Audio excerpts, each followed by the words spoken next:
Cycle. आज के lecture में बेसिक इंट्रोडक्शंस के बारे में हमने पढ़ लेना है कि आपने सेल साइकिल चैप्टर को किस तरीके से लिंकेज कर लेना है।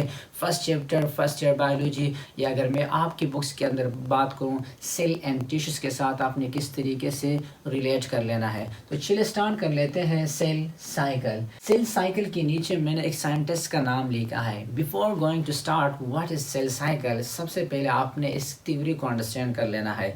आपने फर्स्ट ईयर बायोलॉजी के अंदर दोबारा से पढ़ लेना है, या सेल एंड टिश्यूज़ के अंदर आपने पढ़ा होगा सेल थ्योरीज के बारे में। सेल थ्योरी क्या है? तो सेल थ्योरीज के अंदर कुछ क्या था आपने पढ़ा है, are living organisms are composed of one or many cellular. हमारे पास जितनी भी ऑर्गेनिजम्स है या तो एक मिलकर बने होते हैं या एक से ज़्यादा। तो एक के लिए हमने कौन सा टर्म यूज़ कर लेना है और एक से ज़्यादा वो बाद में डिस्कशन कर लेना है।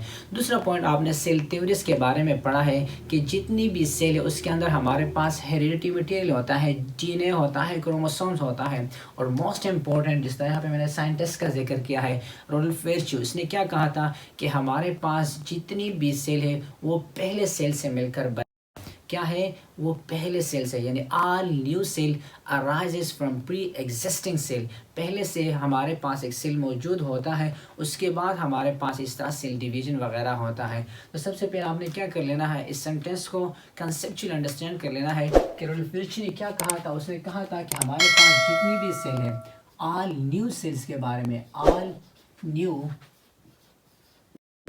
Cell arises from pre-existing cell। Rudolf Virchow ने क्या कहा था, ऑल न्यू सेल, जितने भी न्यू सेल होंगे वो पहले एक सेल से मिलकर बने होते हैं। इस तरह नहीं होता है कि फॉर एग्जांपल हमारे पास एक सेल है, इसने फर्दर डिवीजन होना है और फिर इस तरह इससे पहले एक सेल होगा, फिर हमारे पास एक न्यू ऑर्गेनिजम्स बनता है। और ये थ्योरी आप पढ़ेंगे एवोल्यूशन के चैप्टर में सेकेंड ईयर बायोलॉजी के अंदर। एवोल्यूशन के अंदर नॉर्मली आपको पढ़ाते हैं कि हमारे पास जो यूनिसेलुलर है यानी बैक्टीरिया से यूकैरियोट का एवोल्यूशन हो गया है। तो याद रखिए, फॉर एग्जांपल यहाँ पे मैं एक डायग्रामेटिक आपको अंडरस्टैंड कर लेता हूँ। लेट्स सपोज ये हमारे पास क्या है, एक सिंगल सेल है। अब सिंगल सेल्स के लिए हमने क्या नाम लिखा है, यूनिसेलुलर का मतलब होता है वन, यानी वो ऑर्गेनिजम्स जो वन सेल से मिलकर बने हैं। और इसका एग्जांपल क्या है, हमारे पास एग्जांपल है प्रोकैरियोट यानी बैक्टीरिया।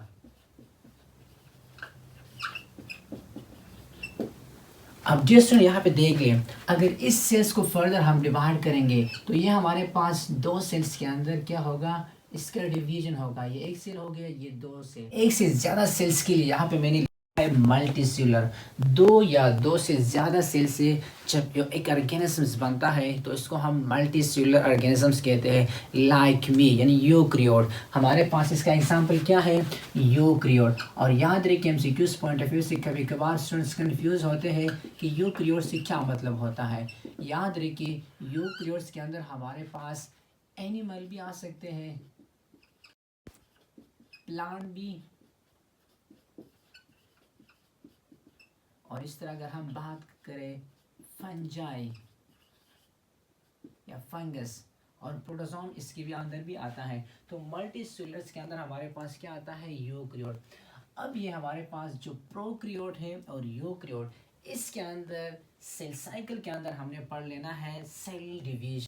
अब सेल डिवीजन क्या है और सेल साइकिल क्या है, अब सेल डिवीजन्स क्या है और सेल साइकिल क्या है। लेकिन इससे पहले आपने सेल्स के बारे में दो इम्पोर्टेंट फंक्शन याद कर लेना है। इम्पोर्टेंट फंक्शंस क्या है, याद रखिए कि फॉर एग्जाम्पल अगर हमारे पास ये एक सेल है तो इसके अंदर दो बेसिक फीचर होनी चाहिए। फीचर नंबर वन क्या होगा, सेल ने ग्रो कर लेना है साइज में, और दूसरा क्या है, उस सेल ने फिर हमारे पास डिविजन्स कर लेना है। तो दूसरा पॉइंट आपने याद कर लेना है, ये सेल्स के बारे में क्या है, एक बेसिक कैरेक्टरिस्टिक, एक सेल ने ग्रो कर लेना है और दूसरा सेल ने डिविजन्स कर लेना है। किस तरीके से करेंगे देख लिया, हमारे पास एक सिंपल रफ सा डायग्राम है। ये सिंपल एक सेल है, क्या है, ये हमारे पास एक सेल है। सेल ने सबसे पहले क्या करना है, ग्रो कर लेना है साइज में। अब ये देख लें यहाँ पे हमारे पास जो सेल है वो छोटा है, लेकिन कुछ टाइम के बाद ये क्या हो गया, साइज में बड़ा हो गया। अब इस सेल्स के अंदर हमारे पास जो जेनेटिक मटेरियल होता है, जो हेरिडिटी मटेरियल्स के बारे में हमने डिस्कस किया सेल थ्योरीज के बारे में, वो हमारे पास क्या होगा, डुप्लीकेट होगा, यानी इसने डबल होना है। फिर फर्दर ये हमारे पास डॉटर सेल में डिवाइड होगा और फिर इस तरह एक सेल और फिर सेल साइज में बड़ा होता है। तो इस तरह हमारे पास क्या होता है, एक ऑर्गेनिक बनता है। आपने बेसिक कंसेप्ट को पढ़ा है कि सेल सेल मिलकर हमारे पास टिश्यू बनता है, सेल प्लस सेल हमारे पास टिश्यू बना लेता है और टिश्यू प्लस टिश्यूज हमारे पास फिर क्या बना लेता है, आर्गन, और आर्गन हमारे पास मिलकर फिर ऑर्गेनिजम्स और फिर एक सिस्टम बनता है और फिर हमारे पास एक सिस्टम पूरा, लाइक अगर मैं बॉडीज़ के अंदर बात करूँ, respiratory system, digestive system, excretory system, तो इस तरह हमारे पास फिर एक सिस्टम बनता है। अब इस डायग्राम से आपने अंडरस्टैंड कर लेना है व्हाट इज सेल साइकिल। अब देखिए मैं एग्जांपल आपको इस तरह भी कह सकता था कि लेट्स सपोज ये हमारे पास एक साइकिल यहाँ से स्टार्ट हुआ है और इस पॉइंट पे ये ख़त्म हो गया, तो ये हमारे पास क्या है, एक सेल साइकिल। लेकिन अगर आपने प्रॉपर तरीके से सेल साइकिल को डिफ़ाइन कर लेना है तो इसके लिए आपने ये डायग्राम सबसे पहले अंडरस्टैंड करना है और मैं आपको वो अंडरस्टैंड कराया। आपने क्या कर लेना है, इस डायग्राम से डिफिनेशंस को भी बनाना है। किस तरीके से, देख ले यहाँ पे हमने क्या किया, एक सेल को ग्रो कर दिया, फिर इसके अंदर हमारे पास डीएनए डबल हो गया, फिर डॉटर सेल में कन्वर्ट हो गया। और आपको पता है कि सेल्स के अंदर हमारे पास कुछ ऑर्गेनीज होते हैं, उसने भी डुप्लीकेट होना है और प्रॉपर तरीके से फिर हमारे पास एक सेल साइकिल होता है। तो याद रखिए अगर आपने सेल को डिफाइन कर लेना है, सेल साइकिल को, तो आपने इस तरीके से डिफाइन कर लेना है कि हमारे पास ये क्या है, एट सीक्वेंशियल। सीक्वेंशियल का क्या मतलब होता है, सीक्वेंशियल का मतलब होता है प्रॉपर सीक्वेंस के through. It is a sequential event of DNA duplication। इसके साथ साथ सेल कंस्टिट्यूएंट उसने भी डबल होना है। एंड फाइनली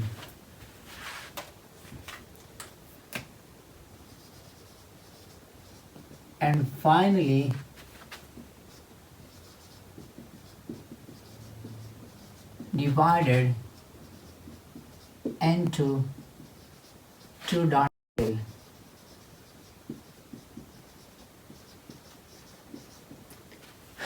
देखिए स्टूडेंट्स मैंने यहाँ पे क्या लिख दिया, it is a sequential event of DNA duplication, cell constituent double and finally divided into two daughter cell. अब इसका क्या मतलब, sequential event of DNA duplications का मतलब ये होता है कि फॉर एग्जांपल अगर एक सेल ने डिवाइड होना है तो उसने एक प्रॉपर सीक्वेंस के साथ डिवाइड होना है। सीक्वेंशियल का मतलब होता है प्रॉपर सीक्वेंस के साथ, और इसके अंदर हमारे पास जो जेनेटिक मटेरियल होगा लाइक डीएनए उसने डुप्लीकेट होना है। Cell constituent double, cell constituent का मतलब क्या होता है, फॉर एग्जाम्पल लाइक अगर हम ऑर्गेनीज की बात करें, इंशाल्लाह हम आगे पढ़ेंगे, हमारे पास कुछ ऑर्गेनीज होता है सेल डिवीजन में, वो हमें हेल्प देता है। लाइक अगर हम बात करें सेंट्रियोल, ये आपने पढ़ा है सेल एंड टिश्यूज के अंदर, तो उसने भी डबल है। और फाइनली हमारे पास क्या होता है, यही सेल हमारे पास टू डॉटर सेल में डिवाइड होता है और इस सारे प्रोसेस को हम क्या कहते हैं, सेल साइकिल। तो सेल साइकिल को अगर आपने डिफाइन कर लेना है तो सिंपल इस तरीके से इस डायग्राम से डिफाइन कर लेना है। नेक्स्ट हम चलते सेल्स के बारे में, हमने कुछ बेसिक फीचर को याद कर लेना है। बेसिक फीचर क्या है, याद रखिए स्टूडेंट, अगर आपसे पूछा जाए कि बेसिक फीचर ऑफ सेल क्या है तो आपने 3 पॉइंट जहन में याद करना है।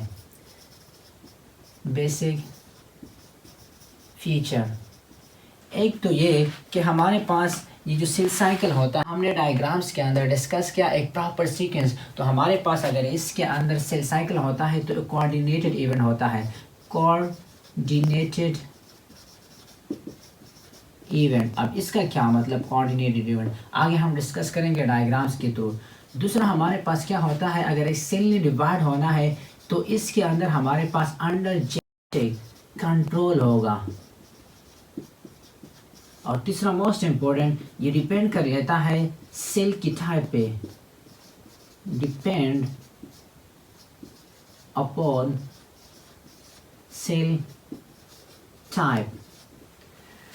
कोऑर्डिनेट इमेज का क्या मतलब आगे हम डिस्कस करेंगे। इसके अंदर हमारे पास टू फेज आते हैं, एक माइटोसिस होता है और एक इंटरफेज, एक प्रॉपर तरीके से होता है। दूसरा under genetic control. Genetic controls का क्या मतलब होता है, यहाँ पे चूंकि हम डीएनए की बात कर रहे हैं तो डीएनए के अंदर फॉर एग्जांपल खुदा ना ख्वास्ता कोई मसला आ जाए तो उसको हम कहते हैं म्यूटेशन। अगर किसी जगह पे कोई कोई खराबी आ जाए, फॉर एग्जांपल के ऊपर कोई खराबी आ जाए तो फिर इसको हम क्या कहते हैं, म्यूटेशन, यानी sudden change and DNA is called mutation. तो इसके बेस पे हम क्या कहते हैं कि हमारे पास सेल्स के अंदर क्या है, सेल्स के अंदर प्रॉपर अंडर जेनेटिक कंट्रोल होगा। अगर कंट्रोल नहीं होगा तो फिर हमारे पास डिफरेंट बीमारियां काज हो सकती हैं। और तीसरा हमारे डिपेंड कर लेता है अपॉन सेल टाइप, हमारे पास ये ह्यूमन सेल है या ई सेल है, क्योंकि इसके अंदर हमारे पास डिफरेंट टाइम होता है। इसी वजह से सेल हमारे पास डिपेंड कर लेता है कुछ बेसिक फीचर्स के ऊपर। अब हम चलते हैं डायग्राम्स की तरफ। डायग्राम्स ने हमने ड्रा कर लेना है और डायग्राम्स के थ्रू मैंने आपको वो फिजिक्स समझा लेना है, फिर आगे हमने वो डिस्कस कर लेना है। तो सबसे पहले हमने क्या कर लेना है, डायग्राम्स को हल कर लेना है।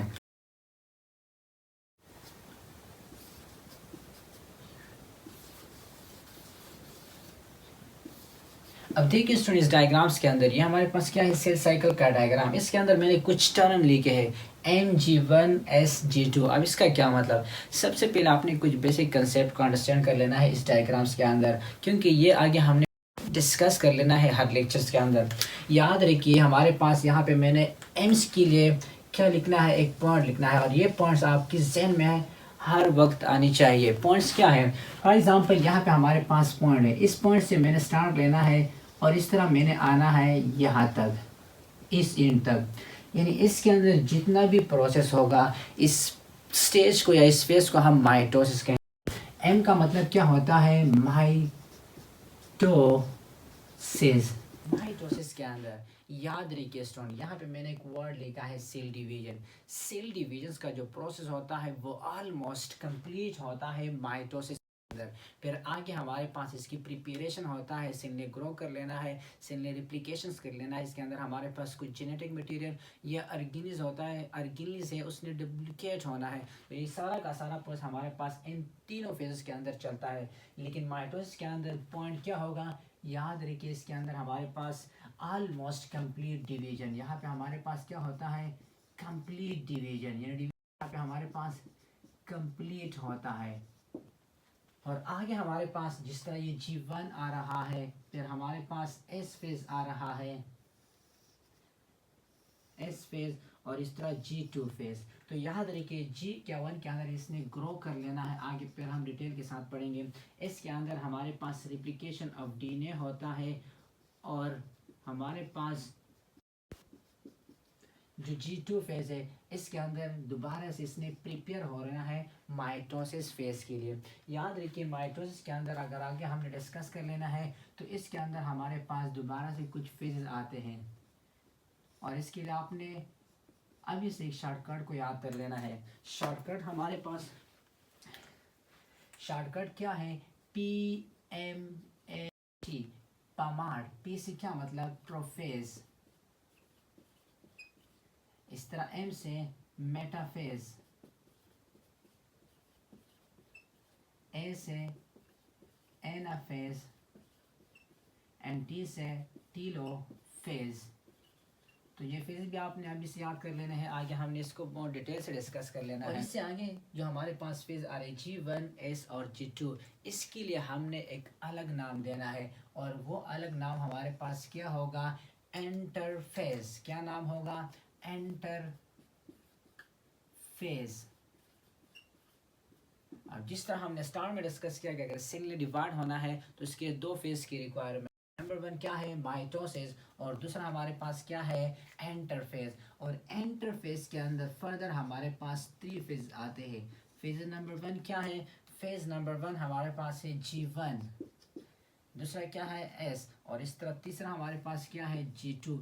इन तीनों को आगे हमने डिस्कस कर लेना है नेक्स्ट लेक्चर के अंदर। तो यहाँ तक आपने सिर्फ बेसिक चीज़ को याद कर लेना है। ताकि आगे जो चैप्टर है उसके अंदर फिर कोई मसला नहीं हो। लास्ट में हम डिस्कस कर लेते हैं टाइम्स के बारे में, ये भी बहुत इंपॉर्टेंट है, अभी से आपने याद कर लेना है। जिस तरह यहाँ पे हमने डिस्कस किया कि हमारे पास अपॉन सेल्स के ऊपर डिपेंड कर लेता है, आइए हमारे पास ह्यूमन का सेल है या किसी और का सेल है, तो याद रखिए अगर एक ह्यूमन सेल ने डिविजन्स कर लेना है प्रॉपर तरीके से, तो इसके लिए जो टाइम है वो 24 और रिक्वायर्ड है, यानी पूरा का पूरा एक दिन। अब याद रखिए ये जो 24 आवर होते हैं या वन डे, ये डिपेंड कर लेता है हमारे पास यहाँ पे जो स्टेजेस है या फेज आते हैं। सबसे पहले हमने क्या लिखा था, माइटोसिस। तो माइटोसिस के अंदर जो टाइम लगता है, याद रखिए कुछ बुक्स के अंदर 30 मिनट लिखा है, कुछ बुक्स के अंदर 1 आवर भी लिखा है, लेकिन आपने वो याद कर लेना है जो आपके बुक्स के अंदर। लेकिन अगर रिव्यू से इस तरह क्वेश्चन आ जाए, याद रखिए मैं हमेशा एक बात सजेस्ट कर लेता हूँ स्टूडेंट्स को कि फॉर एग्जांपल हमारे पास ये 2 मार्कर है, आपने उसको चूज़ कर लेना है। लेट्स सपोज ये आपके पास नहीं है, लेकिन चूंकि ये भी आपका मार्कर है, लेकिन आपने इसके नज़दीक जो चॉइस होगा, फॉर एग्जांपल यहाँ पे 30 मिनट का जिक्र है, अगर 40 आ गया 1 हो गया तो फिर आपने वो सिलेक्ट कर लेना है। इस तरह के हमारे पास G1 है, तो G1 के अंदर लगता है 9 और इस तरह इस लगता है 10 और G2 के अंदर 4.5। तो इंसानों को अगर आप ऐड कर लेंगे तो ऑलमोस्ट हमारे पास 24 और आते हैं। और इस तरह अगर हम ईस्ट की बात करें तो ईस्ट के अंदर हमारे पास टोटल जो टाइम लगता है वो 90 मिनट, यानी 1 और 30 मिनट। तो इसी वजह से हम कहते हैं कि हमारे पास जो सेल होता है वो डिपेंड कर लेता है सेल टाइप्स के ऊपर। ये हमारे पास ह्यूमन का सेल है, किसी और का सेल है, तो आपने ये भी साथ साथ में नोट्स कर लेना है। इंशाल्लाह हमने नेक्स्ट लेक्चर के अंदर स्टार्ट लेना है इंटरफेस से। इंटरफेस के अंदर हमारे पास G1 होगा, G2 होगा, एस फेज होगा, बहुत डिटेल के साथ डिस्कस करेंगे। फिर माइटोसिस, फिर मियोसिस, और लास्ट में हम कुछ इसके इंपॉर्टेंस को डिस्कस करेंगे और हमारा चैप्टर फिर वाइंड अप होगा। लेकिन याद रखिए जिस तरह आज के लेक्चर में हमने कुछ बेसिक चीज़ें और इंट्रोडक्टरी लेक्चर आपके साथ डिस्कस किया, आपने इस तरीके से याद कर लेना है। और नेक्स्ट लेक्चर में इंशाल्लाह आपको बहुत इन्फॉर्मेटिव चीज़ें इस तरह कुछ देखने को मिलेगा। जो भी मुश्किलात है आपको लेक्चर्स के अंदर या कोई क्वेश्चन है तो you can ask me in a comment section, going to Facebook page Mission MBBS, from where you can save my contact number and you can contact directly with